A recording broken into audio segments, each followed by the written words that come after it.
जय अघोर हाड़ो। मेरे जितने भी साधक साधिकाएं भाई बहन हैं, सभी को मेरा प्रणाम स्वीकार हो। मैं तांत्रिक साईदास। आज मेरे एक शिष्य है धीरज राजपूत। उनके मांग को लेके आज हम वीडियो बना रहे हैं। और वो जो सवाल पूछे हैं वो जायज़ है और सबके कार्य में आएगा। जरूर इसको वीडियो को पूरा अंत तक देखते रहिए। हमारे जितने भी वीडियो हम यूट्यूब चैनल पे बनाते हैं वो सभी के कार्य में आएगा। हर कोई व्यक्ति उसका लाभ उठा सकता है, क्योंकि हम ऐसा कोई वीडियो ना बनाए जो एक साधारण जीवन यापन करने वाले व्यक्ति के काम में ना आए, तो वो वीडियो किसी काम की नहीं। तंत्र सभी के लिए है, सर्वसाधारण के लिए, किसी एक वर्ग या जाति विशेष के लिए नहीं है। वैदिक मंत्र जैसे शुरुआत में सिर्फ ब्राह्मणों को आता था, कर्मकांडी लोग पूजा करते थे, ठीक है, साधना वही लोग करते थे, जबकि ऐसा नहीं है। तंत्र की रचना स्वयं महादेव ने जनसाधारण की कार्य को पूरा करने के लिए किए थे, किसी एक के लिए नहीं।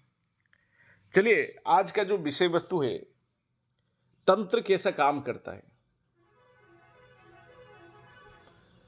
इसका मतलब यह होता है, तंत्र की सही पहचान करना सीखे आप। कोई आपको तंत्र की नाम से ठगी ना कर ले।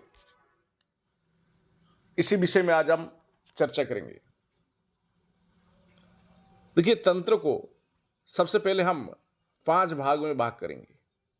सबसे पहला आता है मंत्र, दूसरा यंत्र, तीसरा उपाय, चौथा जो है ताबीज, पांचवा जो है टोने टोटके। ठीक। कई सारे लोग यूट्यूब की बाबाओं की चलते ठगी के शिकार हो रहे, अपने पैसा भी गवा रहे, अपने समय भी बर्बाद कर रहे। ठीक है, क्योंकि आज के समय में कोई किसी को 1 रुपया मुफ्त में नहीं देता है। किसी का कोई काम होगा तभी जाके कोई देता है। तो आप अगर सही से तंत्र को जान लो तो आपको कल के दिन कोई भी तंत्र के नाम से ठगी तो नहीं कर पाएगा। सबसे पहले हम बात करेंगे तंत्र काम कैसे करता है। ठीक। कोई व्यक्ति बोलता है कि तंत्र के जरिए से मेरा फलाना काम है, ये काम करवाना है, वो काम करवाना है। कोई तांत्रिक आपको गुमराह कर रहा है, तो इस वीडियो को देख के आप खुद ही अंदाज लगा लीजिए आप सही रास्ते में जा रहे हो कि गलत रास्ते में।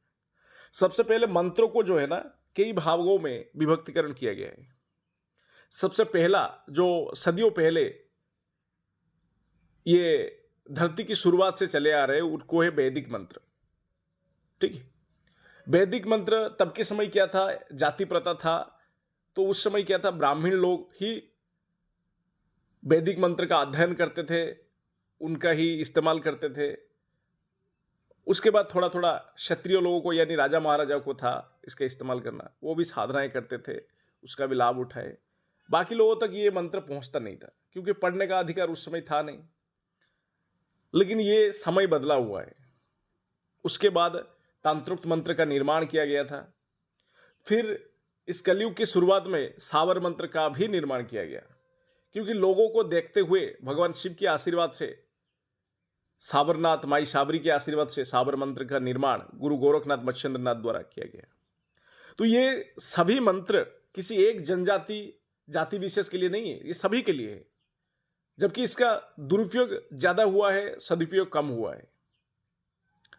तो मंत्र को वैदिक मंत्र, तांत्रोक्त मंत्र, साबर मंत्र, तीनों भाग में विभक्तिकरण किया गया है। जब कलयुग की शुरुआत में वैदिक मंत्र और तांत्रोक्त मंत्र की ज्यादा दुरुपयोग के चलते इसका सदुपयोग सही से हुआ नहीं, लेकिन दुरुपयोग ज्यादा किए बुरे तंत्रिकों ने, जिस वजह से शिव की श्राप की वजह से मंत्रों को कीलित कर दिया गया।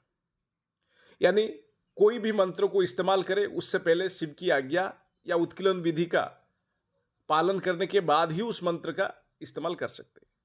पहले के समय तांत्रिक कुछ पैसों की लालच में मंत्रों की दुरुपयोग करते थे, शक्तियों की दुरुपयोग करते थे। जैसे किसी के ऊपर मारण क्रिया कर दिए तो किसी के ऊपर मुटकरनी कर दिए, किसी के ऊपर स्तंभन कर दिए तो किसी का उच्चाटन कर दिए। इन्हीं सब को देखते हुए और बढ़ती पाप को देखते हुए मंत्रों के ऊपर कीलित लगाए थे स्वयंभू शिव जी ने। तो आपको अगर उन मंत्रों का, वैदिक और तांत्रिक मंत्रों का इस्तेमाल करना है तो गुरु से दीक्षा लेके मंत्रों का उत्कीर्णन करते हुए आप इस्तेमाल कर सकते हैं आप। अब आता है साबर मंत्र। साबर मंत्र कीलित नहीं है, ये सभी के लिए है। तांत्रिक वैदिक मंत्र भी सभी के लिए है, लेकिन उसमें उत्कीर्णन करना आवश्यक है आज के समय में, अगर उस मंत्र के लाभ उठाना चाहते हैं तो। लेकिन साबर मंत्र को उत्कीर्णन करने की आवश्यकता है नहीं। और साबर मंत्र के लिए बिना गुरु के भी साधना या विधि विधान किया जा सकता है। साबर मंत्र में भी 5 भाग है: डार साबर, बरभर साबर, अड़ैया साबर, बराट साबर, यम साबर मंत्र। सबसे ताकतवर यम साबर मंत्र को माना जाता है, जिसमें आपको कसमें बाधे दिए देके शक्तियों को बुलाया जाता है। तो कोई व्यक्ति शक्ति की साधना करना चाहते हैं या कोई भी मंत्रों की साधना करना चाहता है, मान लो मैं एक उदाहरण के लिए बताता हूं, कोई व्यक्ति षटकर्म करना चाहता है सिर्फ मंत्रों के जरिए से, ठीक है, तो वो जो मंत्र है वो किसी ना किसी शक्तियों से ही जुड़ा हुआ होगा, वरना वो मंत्र काम नहीं करेगा। वो मंत्र जो है, एक उदाहरण के लिए ओम ह्रीम बगलामुखी मम शत्रु वशीकरण, ऐसे एक मंत्र है, उदाहरण के लिए बोला, पूरा मंत्र मैं नहीं बोल रहा हूं। तो यहां जो है ना, ओम ह्रीम बगलामुखी जो है ना, ये मंत्र तो है, यहां शक्ति सिद्धि नहीं होता है इस मंत्र की जाप से। ये मंत्र की जाप से आपकी दुश्मन आपके बस में हो जाएगा। यहां आप मंत्रों को जाप कर रहे हो और मंत्रों के पीछे काम कौन कर रहा है? माता बगलामुखी। ये एक उदाहरण दिया मैंने आपको। तो ऐसे ही हर एक मंत्र के पीछे कोई ना कोई शक्ति का हाथ रहता है। जिस मंत्र में किसी भी प्रकार के शक्तियों के नाम जिक्र नहीं है, ना ही किसी भी प्रकार की शक्तियों की बीज मंत्र की नाम जिक्र नहीं है, तो वो मंत्र बेकार है, वो कोई मनगढ़ंत मंत्र है, वो मंत्र कार्यकारी नहीं है। इसी बात से समझ जाइए कि वो मंत्र सही है कि नहीं है। मंत्र को चलाने वाले शक्ति ही होते हैं, कोई भी शक्ति हो। अगर शक्ति नहीं होंगे तो मंत्र चलेगा नहीं। तो इसी प्रकार सारे मंत्र, जितने भी सारे मंत्र है पूरे पृथ्वी में, वो सब कोई ना कोई शक्ति उस मंत्र को संचालित करता है। चाहे वो देवी हो, देवता हो, यक्ष हो, गंधर्व हो, कोई भी ना कोई, प्रेत भूत, हर किसी का मंत्र होता है, हर किसी का बीज मंत्र भी होता है। उसको चलाने वाला शक्ति अगर ना है तो वो मंत्र व्यर्थ है। तो मंत्र कैसे काम करता है आपको पता चल गया। उसी प्रकार हम बात करेंगे अगले विषय पे, यंत्र। यंत्र क्या है? मुख्यतः 3 तरह के यंत्र आपको देखने को मिलता है। पहला जो है यंत्र, पूजनीय यंत्र, जिस यंत्र का पूजा किया जाता है। यानी कई सारे घरों में आपने देखे होंगे, घर के मंदिरों में उनके श्री यंत्र रखा होगा, या तो कई जगह पे महामृत्युंजय यंत्र रखा होगा, या कई जगह पे कुबेर यंत्र रखा होगा, या कई जगह पे नवग्रह यंत्र रखा होगा, या कई जगहों पे आपको शनि यंत्र या किसी देवी देवता का यंत्र रखा होता है। इसका मतलब है उस यंत्र को पूजा के योग्य है, यानी उस यंत्र को देवी या देवता की प्रतीक मानकर सबसे पहले उस यंत्र को प्रतिष्ठा करके हम पूजा किया जाता है। और यंत्र की पहचान ही है, यंत्र के पीछे का राज भी शक्ति है। यंत्र कभी भी किसी ऐसे ही निर्माण नहीं होता है। उस यंत्र में एक ऐसा चित्र होगा जो किसी ना किसी शक्तियों को दर्शा रहा होगा, तभी वो यंत्र काम करेगा। और यंत्र को पूजा से पूर्व, यंत्र 3 प्रकार है, एक पूजनीय यंत्र, एक धारणीय यंत्र जो धारण किया जाता है, तीसरा है दर्शनीय यंत्र। मैं सब बताऊंगा, पहले पूजनीय यंत्र के बारे में अभी चर्चा कर रहा हूं। जो पूजनीय यंत्र है वो पूजा की यज्ञ है, उसको पूजा करने से ही देव पूजा के समान लाभ मिलता है। जबकि देव पूजा में कई सारे विधि विधान रहता है, जबकि सामान्य अगर यंत्र की कोई व्यक्ति प्रतिष्ठा करके पूजा कर रहा है तो साधारण पूजा से भी उसको उतना ही फल मिलता है जितना वो देवी देवताओं की पूजा करता है। यह है पूजनीय यंत्र। जैसे मान लो आपकी किसी भी उदाहरण के लिए बगलामुखी यंत्र का कोई पूजा कर रहा है प्रतिष्ठा करके, तो उतना ही लाभ मिलेगा जितना ही माता बगलामुखी का अनुष्ठान या पूजा करने से लाभ मिलता है। अब बात करते हैं धारणीय यंत्र। धारणीय यंत्र वो होता है, कई सारे ऐसे व्यक्ति होते देखे होंगे आपने, हाथ में कोई यंत्र धारण किए होंगे, ठीक है, उसको धारण करने से कई सारे मनोकामनाओं के लिए धारण किया जाता है। वो भी यंत्र, धारणीय यंत्र भी किसी ना किसी देवी देवता या किसी ना किसी शक्तियों से जुड़ा हुआ है। वो यंत्र को सिद्ध करके हाथ में धारण करने से अपनी मनोकामना पूर्ति होता है। मनोकामना कई प्रकार की होता है, किसी की बीमारी के ठीक के संबंधित हो, किसी के कोई कार्य के संबंधित हो, कोई भी किसी के इच्छा हो, कि किसी भी प्रकार की इच्छा हो सकता है मन में। उसको धारणी यंत्र कहते हैं। जिस यंत्र को सिद्ध करने के पश्चात भुजाओं में, हाथ में या गले में धारण किया जाता है। तो आप सोचेंगे गले में कैसे धारण किया जाता है? गले में पहले यंत्र को सिद्ध करते हैं, फिर उसको एक ताबीज में या किसी भी प्रकार की पहनने वाले वस्तुओं में बांध के हाथ में या गले में डाल देते हैं। इस प्रकार होता है। तो यंत्र की जो तंत्र विद्या कैसे काम करता है? यंत्र के पीछे भी कोई शक्तियों का हाथ है। बिना शक्तियां कोई भी यंत्र या मंत्र नहीं चल पाएगा। समझे आप? अब आता है दर्शनीय यंत्र। कुछ यंत्र ऐसे भी होते हैं जिनकी दर्शन करने से ही उनका लाभ आपको देखने को मिलता है। जैसे उदाहरण के लिए मैं आपको बताऊंगा अग्नि शमन यंत्र। ये एक ऐसा यंत्र है जिसकी घर के आगे अगर सिद्ध करके इसको घर के आगे अगर मार दिया जाए तो कहते हैं कि शास्त्र में, तंत्र शास्त्र में लिखा गया है कि घर कभी जलता नहीं है, आग से कभी घर जलेगा नहीं। इसको कहते हैं अग्निशमन यंत्र। ऐसे ये एक आता है वायु शमन यंत्र। कई समय में आपने देखे होंगे झड़, तूफान, भयावह तरीके से हवा चल रहा होगा, तेज हवा, तो इससे घर को कभी नुकसान नहीं पहुंच सकता है। ऐसे कई सारे यंत्र है जिसको क्या है ना, घर के सामने लगाया जाता है, जिसके दर्शन से ही घर सुरक्षित रहता है। या कुछ ऐसे यंत्र भी है जिसके सिर्फ दर्शन करने से ही, ठीक है, कुछ यंत्र ऐसे भी होते हैं जिसके दर्शन करने से ही मन को सुकून मिलता है, मन को शांति मिलता है। उनमें से एक है महामृत्युंजय यंत्र। कोई व्यक्ति अगर महामृत्युंजय यंत्र को सिद्ध करके घर पे मुख्य द्वार पे लगाता है तो वो व्यक्ति अगर उस यंत्र को देखते हुए कहीं पे भी जाता है तो कभी अड़चन नहीं आता है, या आकस्मिक दुर्घटना नहीं होता है, या घर में बीमारियों से पीड़ित नहीं होते कोई भी। इस तरीके से होता है। तो ये होता है दर्शनीय यंत्र। लेकिन पहले यंत्र को सिद्ध करना पड़ेगा। कोई भी किसी प्रकार के यंत्र हो, सिद्ध यानी एक तरह का प्रतिष्ठा करना पड़ता है। प्रतिष्ठा यानी पहले यंत्र तो आपने बना लिए। प्रतिष्ठा और सिद्धि का मतलब क्या है मैं समझा देता हूं आपको, ताकि आप आगे चल के किसी प्रकार की ठगी का शिकार ना हो। यंत्र की प्रतिष्ठा और यंत्र की सिद्धि एक ही बात है। और ये इसका मतलब क्या है? सबसे पहले किसी भी यंत्रों की प्रतिष्ठा यानी, मान लो उदाहरण के लिए मैं बताता हूं कुबेर यंत्र। कुबेर यंत्र की प्रतिष्ठा ऐसे होता है, कुबेर मंत्रों के साथ यंत्रों को जुड़ना, और यानी कुबेर देव को उस यंत्रों के साथ जुड़ना मंत्रों को पढ़ते हुए।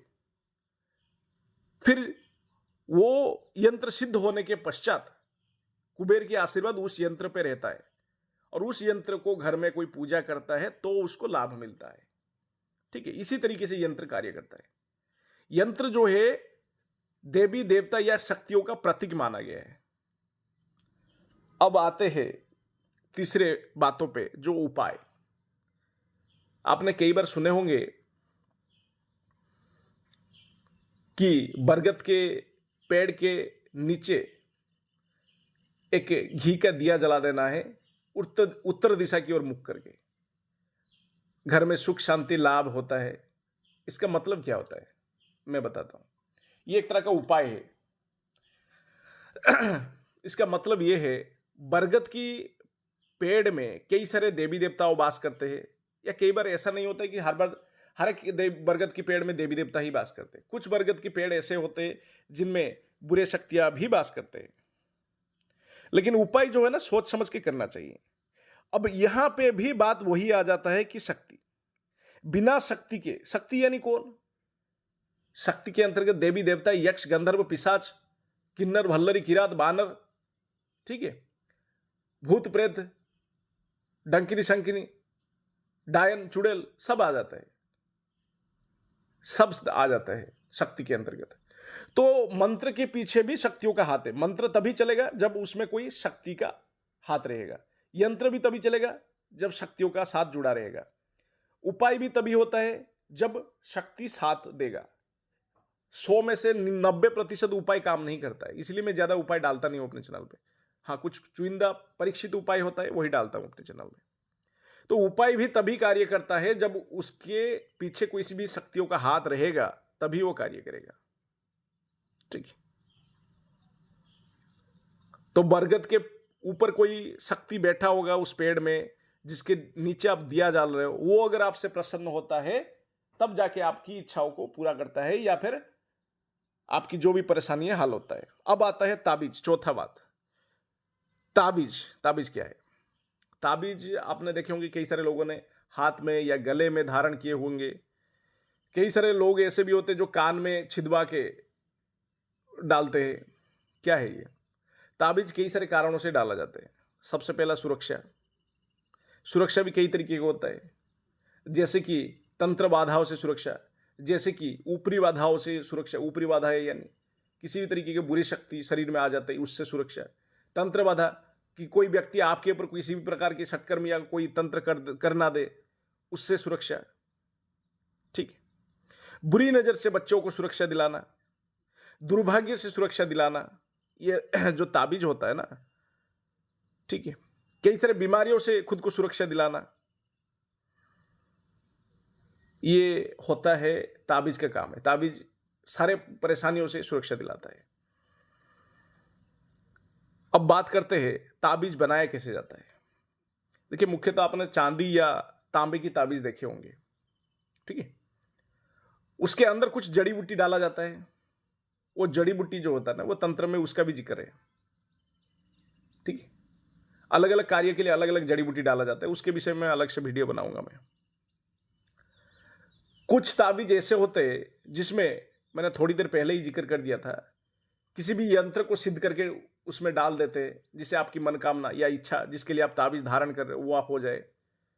अक्सर आपने देखे होंगे छोटे मोटे जो तांत्रिक होते हैं या ओझा होते हैं या पंडित जी होते हैं, वो उनको क्या है ना, पहले से ही हनुमान चालीसा सिद्ध रहता है।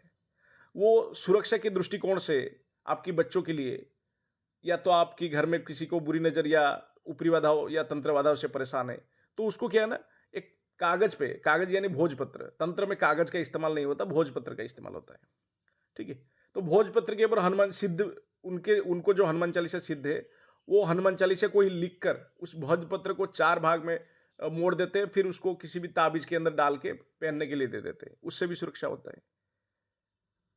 ताबीज कई सारे जड़ी बूटियों से भी बनता है, ताबीज का निर्माण किया जाता है, और कई सारे यंत्र से बनता है। कई सारे और भी तरीके होते हैं ताबीज बनाने के लिए।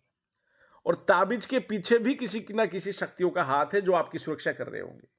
तो इन सब बातों के चलते आपको एक ही चीज समझ में आया कि ताबीज या उपाय या यंत्र या मंत्र, सबके पीछे शक्तियों का ही हाथ है। बिना शक्तियां कोई भी कार्य चलेगा नहीं। ना ही मंत्र चलेगा बिना शक्ति के, ना ही यंत्र चलेगा बिना शक्ति के, ना ही उपाय या ताबीज चलेगा, कुछ नहीं काम करेगा बिना शक्ति के। अब आता है टोने टोटके। कई सारे आपने देखे होंगे, टोने टोटके कर लो। किसी के घर में फलाना चीजें लाके डाल दो, उसके घर में, घर छोड़ के भाग जाएंगे सब। एक उदाहरण के लिए बता रहा हूं, ये क्या है, ये सब टोने टोटके ही तो है। इसके पीछे भी अक्सर भूत प्रेत या पिशाच या छोटे मोटे शक्तियां काम करते हैं। कई सारे ऐसे टोने टोटके हैं जिसके पीछे देवी देवता भी काम करते हैं। तो अक्सर इन सब कार्यों को पूरा करने के लिए शक्तियों का ही हाथ लगता है। कल के दिन आपको कोई अलग से बताए तो आप गुमराह कर रहा है, समझ लो। कोई तांत्रिक कुछ और बता रहा है तो गुमराह कर रहा है, ठीक है। देखिए, कई सारे ऐसे किताब भी है जिसे तंत्र के बारे में लिखा गया है, जबकि आपको सही में अगर तंत्रों को जानना है, सीखना है, तो एक सिद्ध गुरु धारण करें। पहला ये है, किसी भी एरे गेरे बाबाओं के चक्कर में ना पड़े, अपना समय भी बर्बाद होगा, पैसा भी बर्बाद होगा, ठीक है। दूसरा एक बात हम आपको कहना ये चाह रहे हैं, कुछ किताबें ऐसे हैं जैसे पुरातन समय में गुरु दत्तात्रेय के द्वारा लिखा गया था प्राचीन महा इंद्रजाल। रावण के द्वारा एक किताब लिखा गया था रावण संहिता। लाल किताब भी रावण ने ही लिखा था। इनमें तंत्र साधनाएं या कुछ ऐसे भी विधि विधान दिया गया है जिसका अगर पूर्ण जानकारी किसी को हो तो इसका लाभ उठा सकता है। उद्दिष्ट तंत्र उस समय जो लिखा गया था, वरना बिना गुरु के आप किसी भी यूट्यूब वीडियो देख के या किसी भी किताब पढ़ के तंत्र क्रिया ना करें। इसमें हानि ज्यादा होता है, लाभ बहुत कम होता है। मेहनत भी बेकार जाएगा, पैसा भी बेकार जाएगा। इसलिए जो गुरु सच में इन सब का जानकार है उनको ही चुने। हमारी 18 साल का अनुभव यही कहता है, साधक को हमेशा गुरु से जुड़कर ही कोई भी कार्य करना चाहिए। साधनाएं ज्यादा लंबी भी होते हैं, साधनाएं एक रात्रि का भी होते हैं, 1 घंटे का भी होता है, लेकिन आपके लिए कौन सा उचित रहेगा वो गुरु ही बताएंगे। सतर्क रहे, सावधान रहे और आगे भी बढ़े। तंत्र सभी के लाभ के लिए दिया गया है, इसका दुरुपयोग तो ना करें, साथ ही गलत लोगों के साथ जुड़कर समय और पैसा बर्बाद ना करें। जय हो।